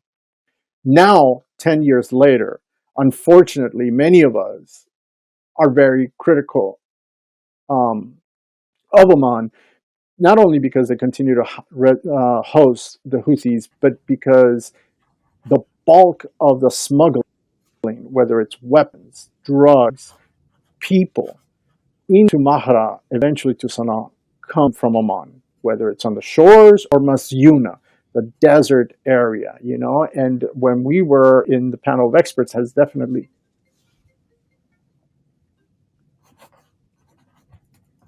Apologies for that. No worries. And so I lost you, so you said when you were in the panel of experts. Carry on from there. And so we described the flow of weapons from Saudi Arabia, from Oman, from Oman to into Houthi-held territory through Masyuna, through the smuggling routes, through northern Mahra, northern Hadramaut, all the way to Al-Jawf and to Sana'a. And rightly so, the Trump administration was trying to pressure before Operation Rudder Oman to expel every Houthi from Muscat in order to create a new environment for the peace talks. So this conflict is going to be very difficult to resolve because Oman needs very heavy assurances, very strong assurances that the next regime, whether it's southern or legitimate under the Republic of Yemen, is friendly to Oman and poses no threat. Keep in mind that the conflict with the SDC now is not only escalates because of the symbolisms of the PDRY flag, etc. Right? The elite that runs the SDC is still associated with the old socialist regime in the South, right? In the 1980s, in the 70s. But the SDC has a Salafi component, right? It's because of Salafis from Lahaj and Aden that the Southerners had been so successful militarily against everyone on the ground, because the Giants Brigade, the biggest bulk of the Southern troops, are from Lahaj and are Salafi affiliated. The leadership is Salafi. The head of the Salafis is part of the presidential leadership council, the legitimate council, and he's from Lahaj, from the south. So all of these symbolisms, all of these components, whether it's the legitimate government or the southern party, are a threat, are perceived as threats to the Sultanate of Oman. And so this adds to the complications in peace. And Oman has provided military, diplomatic, economic support for the Houthis. They support the telecom industry in Sana'a. They are the Omani airplanes are the primary vehicle for transport for Houthis back and forth in and out of Sana'a. And Iranian, let's keep in mind that Iran, its envoy, its ambassador in 2019 via Muscat on an Omani plane, Hassan Erglu, who died in Sana'a, whether you believe he died from COVID or from an airstrike, that's up in the air still. But basically, this is where we are with Oman. The second, I think a lot of Yemen observers agree, would be the second most important player, external player, even before Iran. Number one, Saudi Arabia. Number two, Oman. Now let's get to number three, Iran. If it wasn't for Iran, we would not have this war. I mean, I'll be that blunt. In 2000, I still recall my conversations with a very good friend of mine, Abdul Nasser Muadda, in Sana'a, a Yemeni analyst, when we were in Sana'a in 2013, 2014, and he very intelligently said, Fernando, because I was in 2013, in the middle of the national dialogue, said, the civil war is coming. There was a war in Sada between the Salafis and the Houthis, and I said, the civil war is coming. And Abdul Nasser said, there will not be a civil war until a funder steps in. Until somebody decides to fund one of the sides, we will not see a civil war. Voila. The Saudis, the Emiratis, the Omanis, the Americans, the Brits were not interested at all in funding any player in Yemen to initiate a civil war. None. The only one that stepped in and begun the flow of cash and the flow of weapons was Iran. So facilitating with advisors. You can see, for those of us that have studied the trajectory of the Houthi movement from the late 1980s till today, we see the stark differences from their tactics, from their military capabilities between 2004 and 2010 when they were fighting in Sada, when they could not beat the weak Yemeni army. They could damage the army. They damaged the army very hard, deeply. I had friends in Central Security and the Republican Guard that died, that were killed in Amran or Sada by Houthi snipers or Houthi IEDs. But the tactics and the technology were low. It was guerrilla warfare. Not until 2014 do we see a new military strategy being implemented by the Houthis that took them from Sada all the way to Amran, and then the takeover of Sana'a, right? And if we see the Houthi military capability and of the Houthi capabilities from September 2014 till today, it is night and day. And so is the Islamic Revolutionary Guard Corps training them? Is it providing them with liaison officers who are guiding their strategies, guiding their operations, giving them training? The short answer to this question is obviously yes. Got it. But then this has been a decade doing. I mean, this isn't just yesterday. This is take for example, in the early 2000s, people forget that the president of Iran visited Sana'a And Ali Abdullah Saleh straightforward said Iranian intervention in Yemen will not be tolerated. And Ali Abdullah Saleh, in 2004, in 2002, he began to crack down in Sana'a.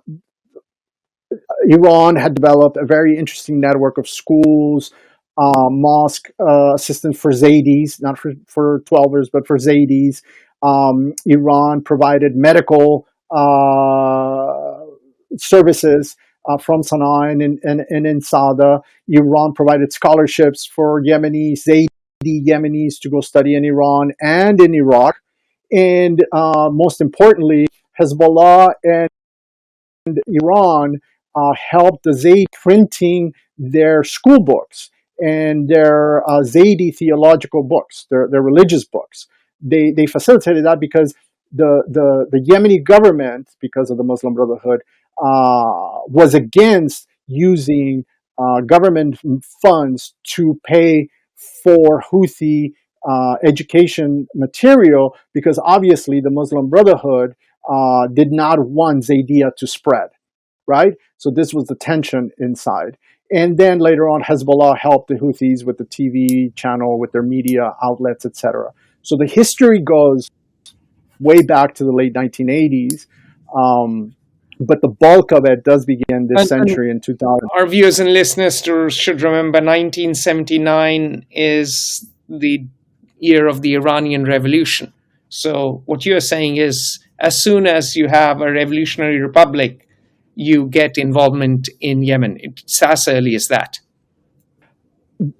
I would love to do another hour-long subject podcast with you just on this Iran-Zaydi relationship, because next time we'll cover that next time. But Iran is a big actor, and what is their interest? What is their interest? Twofold: strengthening the axis of resistance to the pressure on Saudi Arabia, gain a foothold within the Arabian Peninsula to pressure Saudi Arabia. That is the policy of the Islamic Republic. Even as you mentioned that there are Shia in Bahrain and the eastern provinces and Oman and everything, having the foothold, I think Fair Observer published one of my articles where I mentioned this. Today, Saudi Arabia is surrounded at all four sides by Iran, and that is in Sudan, because Iran supports the Sudanese armed forces with Burhan, in Iraq with the Shia militias that have also attacked Aramco and responsible for attacking Israel, obviously Iran, and control of 20 million Yemenis on Yemeni soil in the southern flank. This is, your viewers might be familiar with that map that progressives publish, where Iran is surrounded by U.S. military flags, all the military bases that surround Iran, and they're correct. Now picture another map where you see Iranian flags surrounding Saudi Arabia, right? And this is important for Saudi Arabia. Now, even though Zaydis, al-Houthi are Shia and Iran are Shia, they're not ideologically aligned, right? In the Zaydi theology, Zaydis hold a higher standards than the ulama, than the mullahs on, right? Keep in mind that Zaydis believe that their leader is the imam. There is no occultation. They're not waiting for the Mahdi. The leader of the Zaydis would be an imam. The Zaydis have not had a legitimate imam since 1967, because the agreement in 1967 was to not recognize the Hamid al-Din imam anymore. And so since 1967, Zaydiya's crisis, theological crisis, rest in the absence of the... And even though Abdul Malik al-Houthi is the leader of the Zaydis and is the Zaydi leader, the facade of the Zaydi leadership, he has not called himself the imam. Because calling himself an imam is a threat, ideologically speaking, to Iran.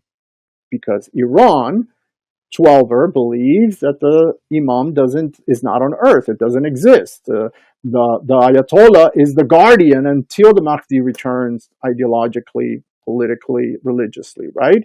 So if there is an Imam in Yemen, it challenges the ideology of the Twelver Shia.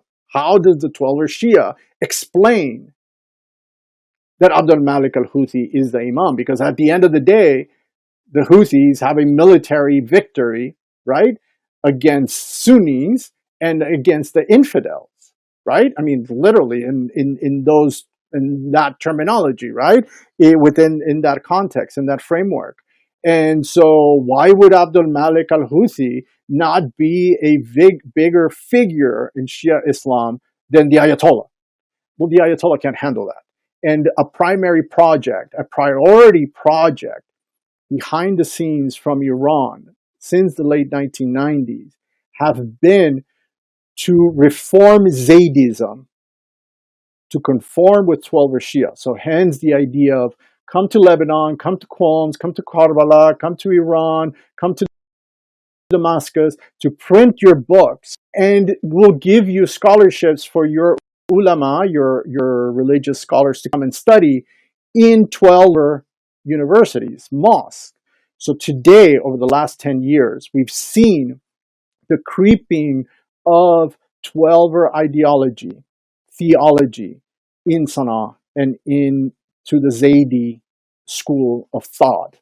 We see this in the Shia style celebrations, which did not exist in Zaydiya.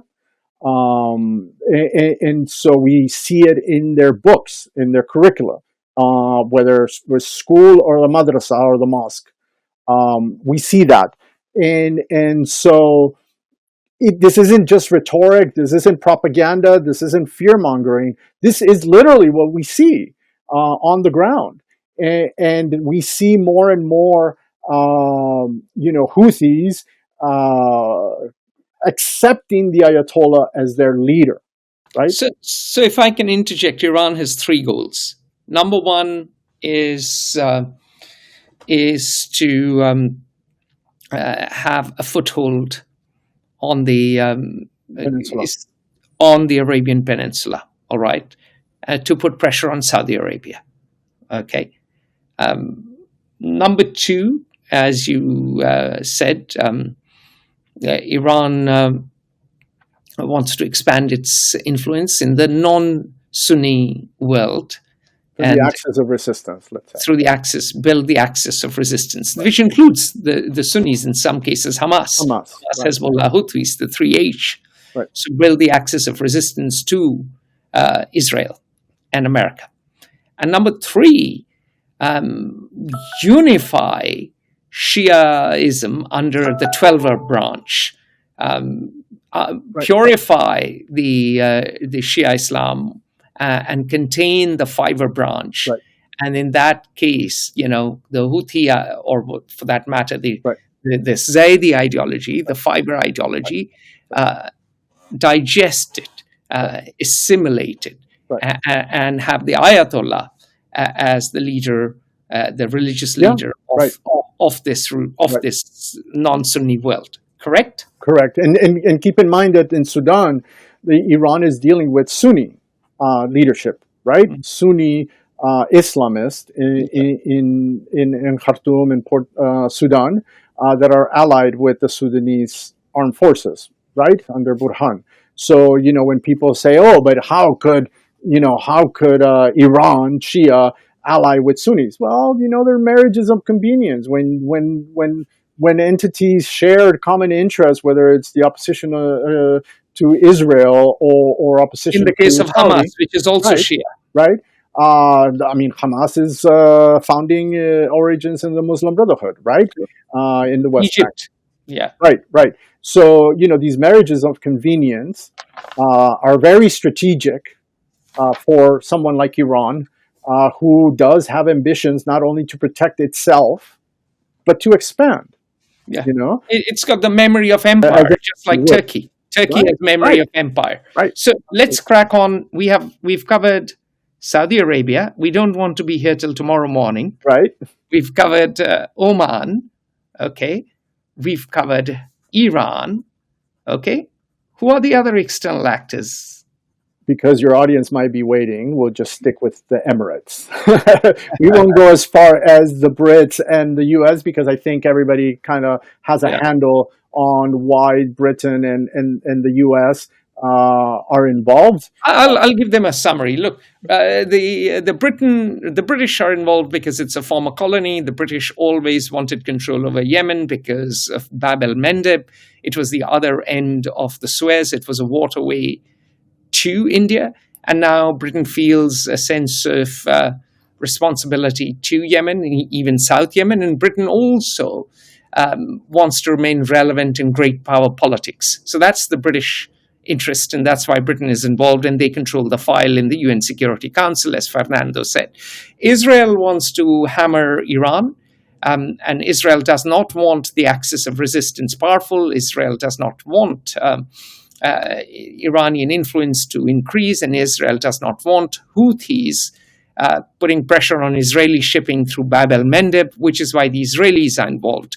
And the Israelis' goal is not as sophisticated as the British, but in fact a lot clearer and therefore direct. Their goal is to eliminate the top leadership of the Houthis and diminish the Houthi threat and clear the Bab el-Mandeb Straits for Israeli and international shipping. America, of course, is the global superpower. It inherited the British mantle and wants to keep a normative order and wants to keep the status quo. So America wants to control the Houthis and have some sort of peace and stability in Yemen so that none of the existing states in the Arabian Peninsula become too rocky, Iran doesn't become too powerful, and Pax Americana continues. Over to you now, UAE. Right. So UAE is, believe it or not, for your audience, is a natural ally of the South, merely because there is such a large population of southern Yemenis throughout the Emirates for decades. This isn't new. A lot of southern Yemeni people are successful in the Emirates, and obviously, when Abdul Rabbi Mansour Hadi in March 2015 asked the Arab League for assistance, we have to keep in mind that all GCC members were part of this alliance except for Oman. Oman was only diplomatically involved, was not a member of the military coalition formed by Saudis in 2015. Saudi Arabia and Qatar were in charge of northern Yemen from Marib to Hodeidah, and the Emiratis were in charge of the south. And this was the opportunity by the Emiratis, because they were lobbied by the southern leadership living in the Emirates to help the Iraq leaders in Aden, Abiyan, Lahej, Shebwa, with weapons and with money in order in Salah between February and July 2015. So the Emiratis took over, and there's a good book by Michael Knight's, 25 Days, that described the role of the Emiratis during the fight for Aden in 2015. And so the Emiratis, yes, they created links because of the expats in Abu Dhabi and Dubai with the leadership that is today the leadership of the Southern Transitional Council. And the Emiratis were able to airdrop weapons, airdrop money, and provide what describes the military advisors that helped in so the Houthis saw a great opportunity to entity, the Southerners, that could eventually create some sort of balance on the ground that would, for the interim period, for the transitional period following the expulsion of the Salah and Houthi forces, that would create a political balance on the ground, a military balance on the ground, until Saudi Arabia and the GCC could figure out who was going to take over the legitimate government, how they would help the transition, and how they would organize the Houthi rivals to continue the fight and retake Sana'a. Also, keep in mind that in March, when Abdurrahman Mansur Hadi left Aden, he went to Oman first, and then he went to Riyadh. He was extricated by the Omanis. And so the Emiratis find themselves having to help the Southerners, who successfully expelled the Houthis and Ali Abdullah Saleh's military and security forces. And just like Saudi and Qatar organized a military base in Madib, the oil region in central, let's call it, quote unquote, central Yemen, the Emiratis set up base in Aden, and they built a military base in the province from July 2015 to 2019. And so the beginning of that relationship at a time of conflict does originate sort of organically in Abu Dhabi, with Southerners lobbying Emirates to help a specific group. Had it not been for this group of Southerners in the Emirates connecting with the Herak leaders on the ground in Yemen, the Emiratis could have very easily dumped all their support on the legitimate military under Abdurrahman Mansur Hadi, right? Just with the promise of being friendly long term. The Emirates seized the opportunity, an actor on the ground that was easily organized, funded, and that would legitimize, most importantly, that would legitimize the Emirati foothold in Aden. Because remember, if the Emiratis, the rewriting of history would have been that if the Emiratis had not supported the southern Herak and the southern forces, and had they supported Abdurrahman and his military, it is highly unlikely that the Emirates would have been allowed to set up base in Aden, because the northerners supporting Hadi behind the scenes, the members of the party and everything, were not too friendly with the Emirates, and they would have not legitimized their presence, their permanent presence in Aden. Whereas the Southerners themselves took advantage. I mean, this is a real marriage of benefit, of mutual benefit. It's a good marriage. Right. The Southerners did not have money, did not have weapons, did not have military training for the masses. The leadership was military leadership, but they had no opportunity to train 1,000, 10,000 men. But the money that the Emiratis provided, the weapons, the vehicles that the Emiratis provided facilitated all of that. And these were well-organized military leaders to begin with a good foothold on the ground in Aden and Abyan and Lahej. And it was easy to create these military units and to organize the opposition on the ground, armed opposition to the south, to Ali Abdullah Saleh and the Houthis. And once the Emiratis were there, very smartly, the Southerners say, please stay, and we will legitimize. We will welcome your presence, and we will legitimize. And they're still there. They're not anywhere close to what they were before November 2019. Got it. Right? What happened in November 2019? Why? The Riyadh Agreement. In November 2019, there was an armed conflict between the Southern forces and Islah, or the legitimate government's military. Yeah. And the Southern forces were able to expel those forces to Shabwa and Madib and to northern Hadramaut. And as part of the deal for the peace that we now call the Riyadh Agreement, part of the deal for that agreement was that the Emirates would decrease their foothold. The Emiratis handed over the base to Riyadh, to the Saudis, and they took the military leadership out of Aden, obviously because of the relationship with the southern military forces, security forces. There are plenty of Emirati advisors and assistants. We can't hide that. But it is nowhere near what it was between 2019. And so to continue, the Emirates have played the balancing role, because they've learned the hard way the complexities of the Yemen politics. The Southerners appreciate the support,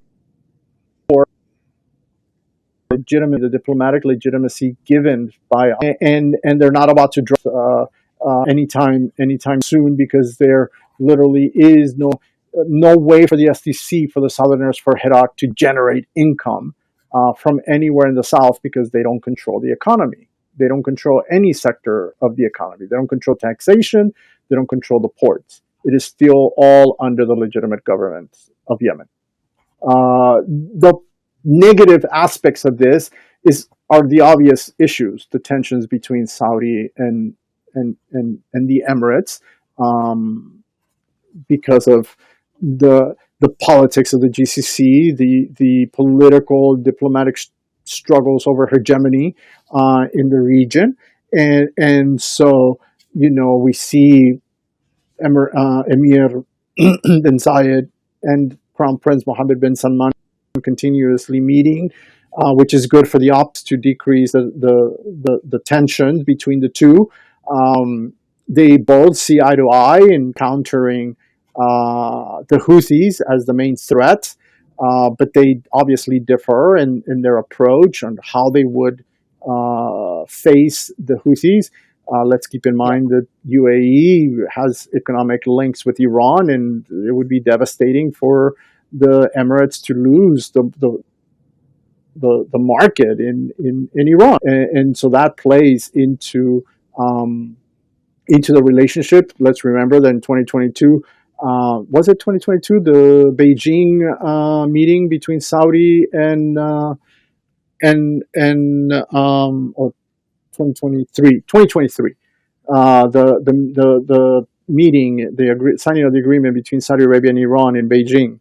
And so Saudi has tried its own way to make peace with Iran, and the Emirates tried their own way to make peace with Iran itself, right? But as long as the Houthis are the primary threat to the SDC, to the Southerners, there's only so far that the Iran Emirates relationship can go. Brilliant. So we have delved into a lot of context, and we've gone on for a while. We are. Where's the bar tab? Yeah. So what happens now? Iran has killed a Houthi leader. Sorry, Israel has killed a Houthi leader. My apologies. So this is a thing. He was not. Various actors are backing various forces. Interesting enough, if we start with the strike on the prime minister by Israel, so this is very interesting because a couple of Yemeni observers, analysts have made this very interesting point. Israel killed a dozen of civilian officials from the Sana'a government, including the de facto pro-Houthi prime minister, right? Interestingly enough, these individuals, the majority of these individuals, come from the former ruling party, the GPC, Ali Abdullah's former ruling party. There's still a lot of speculation about which military or security officials were killed that day or subsequent. 3-4 strikes that we've seen since strike in Sana'a. The Houthi leadership still is intact. The Houthi family is intact. Those holding power remain, right?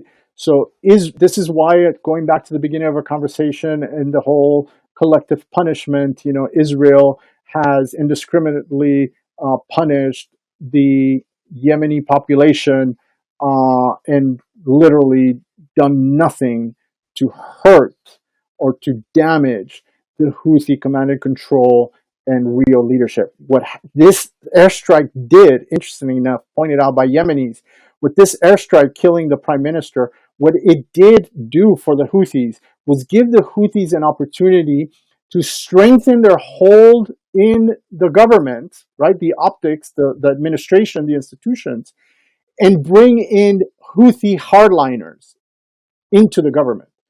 So now the UN and Saudi Arabia are losing ground because now there's no one on the other side that would be pro-diplomacy at the moment in Sana'a. So very quickly then, Israel's strike, in a way, is counterproductive, and so was Donald Trump's strike. So what you're saying is that Donald Trump declared a Donald ceasefire Trump, without achieving much, and Bibi which Netanyahu empowered the Houthis, which yeah, empowered the Houthis. and I mean, Bibi Netanyahu has done the same. right. The Houthis are smart in spinning, and there's a lot of gullible people out there that buy into their propaganda, where the Houthis basically spin the outcome of this aggression, right? And not only make themselves the victims, but basically come out laughing, saying that they won. The signing in May of the ceasefire with the Houthis basically said it's a victory for Yemen. It's a victory for us. He stepped down. He came to us begging for an agreement, begging for a ceasefire. The same thing. I mean, to be fair, it was a very expensive operation. Right, to be right. fair, the U.S. lost jets. Some of them fell off aircraft carriers, drones, and so to be fair, it ended up being extremely expensive, and therefore, I suppose the U.S. decided to stop operations instead of carry on forever. Basically saving face. I mean, this, we call Trump taco, right? Basically backed off, and he started. Remember the post on Twitter or True Social where he said, "We are going after the Houthis. We shall annihilate the Houthis." Blah blah blah. And yet, voila, here we are, almost 5 months later, and the Houthis are still as strong as they could be in Sana'a and the Hodeidah Red Sea coast. So for our international listeners and viewers, taco is Trump always chickens out. That's the reference Fernando just made. Right. And this feeds the Houthis as resilient, as survivors, and as victors. Right? And as you mentioned earlier at the beginning, if one building in Israel is damaged by a supposed Houthi missile or drone, this is huge victory for the Houthis because they can claim we've hit Israel, we've hit the Zionists, right? And then all the anti-Israel activists on both sides of the Atlantic, will cheer the Houthis for doing this. But in fact, the Houthis have done absolutely nothing. Whereas Israel, the consequences of Israel's strikes is, yes, the Houthis have no port anymore.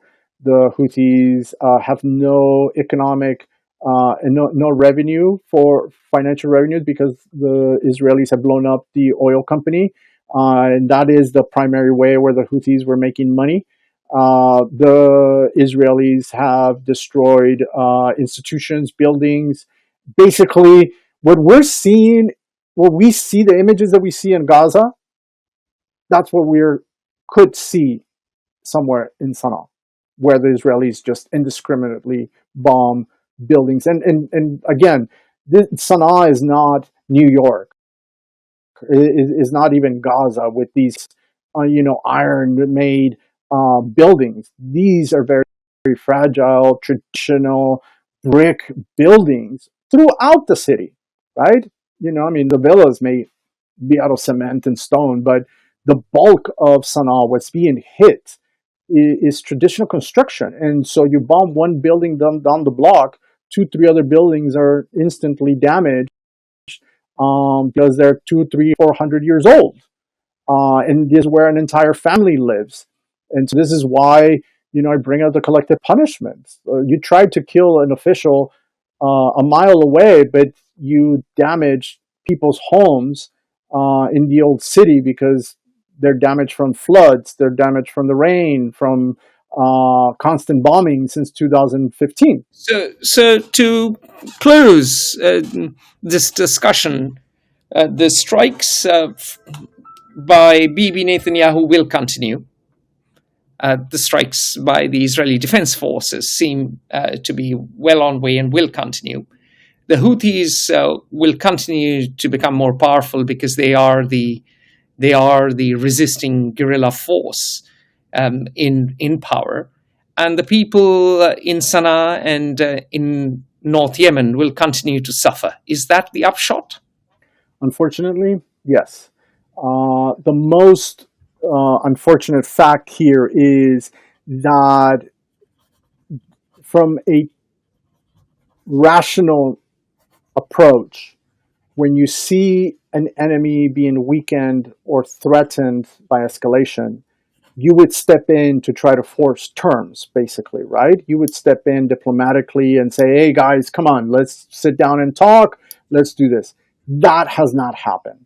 And that is the biggest fail over the last 18 months.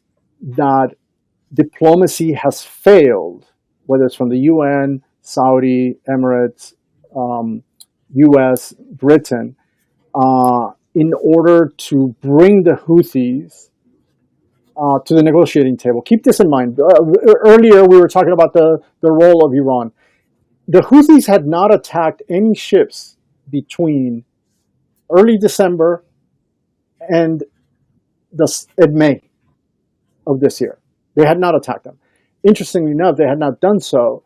The halting of the attacks by the Houthis on the Red Sea coincided with the exit of Iranian naval ships and the ghost ships, the spy ships, from Bab el-Mandab. So we can see that correlation, because I think you asked how the Iranians helped the Houthis beyond the weapons.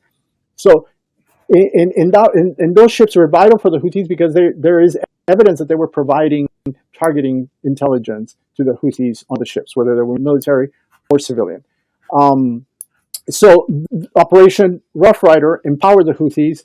The Houthis again attacked ships in June, again attacked ships in July, and then restarted the strikes or the claims of the strikes against Israel in August and September, right?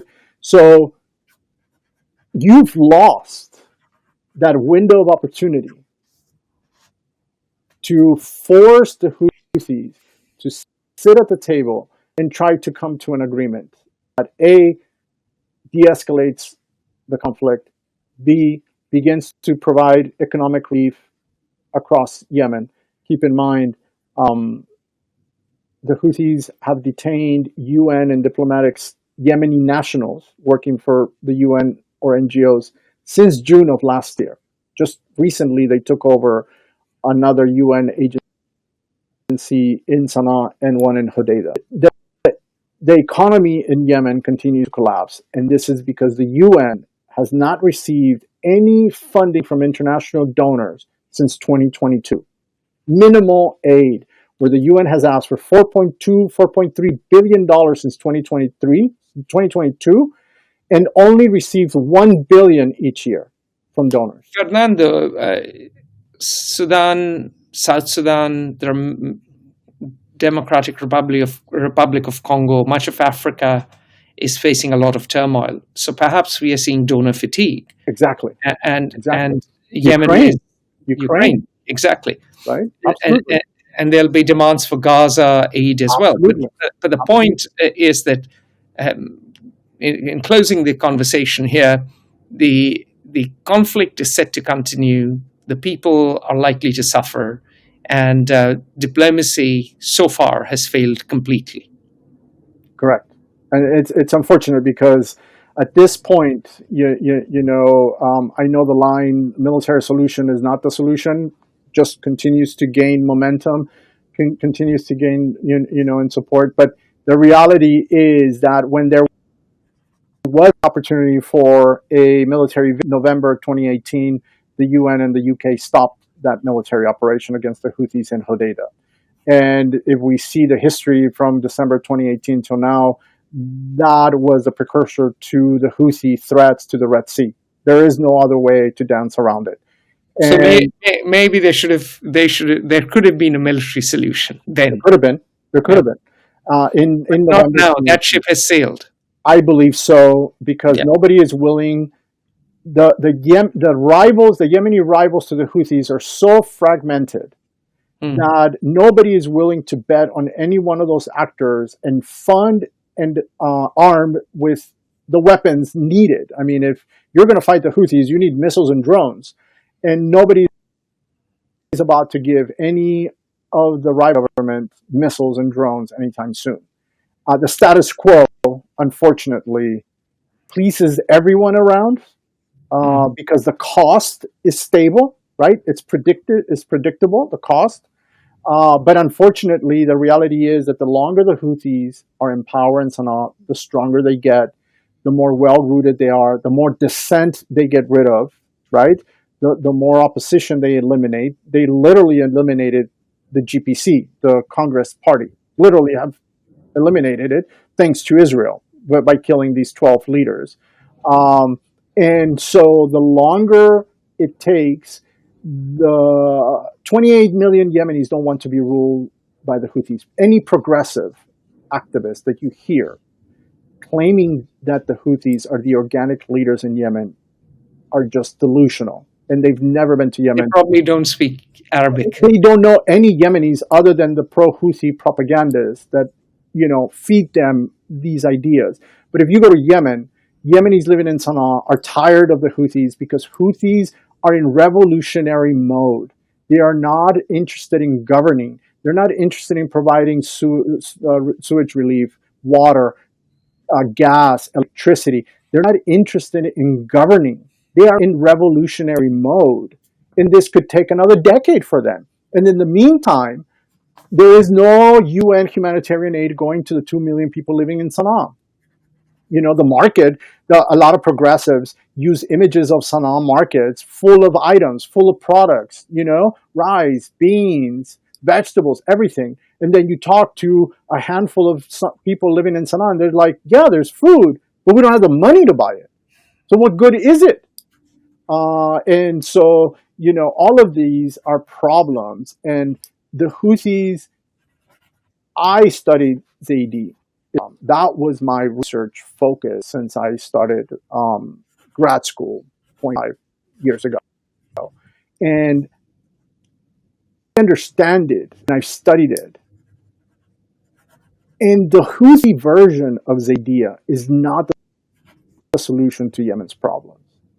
This Zaydiya, theologically speaking, anybody that studies Islam and theology, Zaydiya used to be regarded the most moderate wing of Islam because Zaydiya as a theologian, you cannot be a tyrant, you cannot be so gullible, right? There was moderation.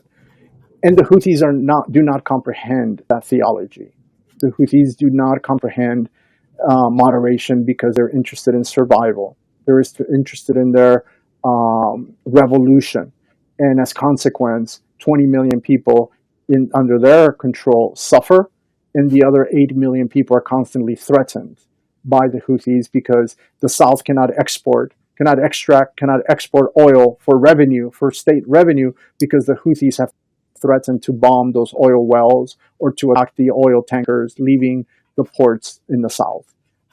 So what revenue does the South have when they do not have the missile defense system or the anti-drone system, right, to defend themselves from the Houthi threats? And so the Houthis basically have the entire country hijacked with peace because they're not interested in peace unless they swallow up the whole. And the Southerners have already said they will not accept a partnership with the Houthis. All right. On that note, on that grim note, Fernando, thank you very much. It's been lovely speaking with you, and we'll have you back. Thank you so much. Appreciate it. See you in DC soon. See you. And those of you who are listening to this, make sure you subscribe to our YouTube channel. Make sure you sign up for our newsletters, and keep listening to us, keep reading us, keep making sense of the world. Thank you. Join the conversation at Fair Observer and subscribe to our YouTube channel.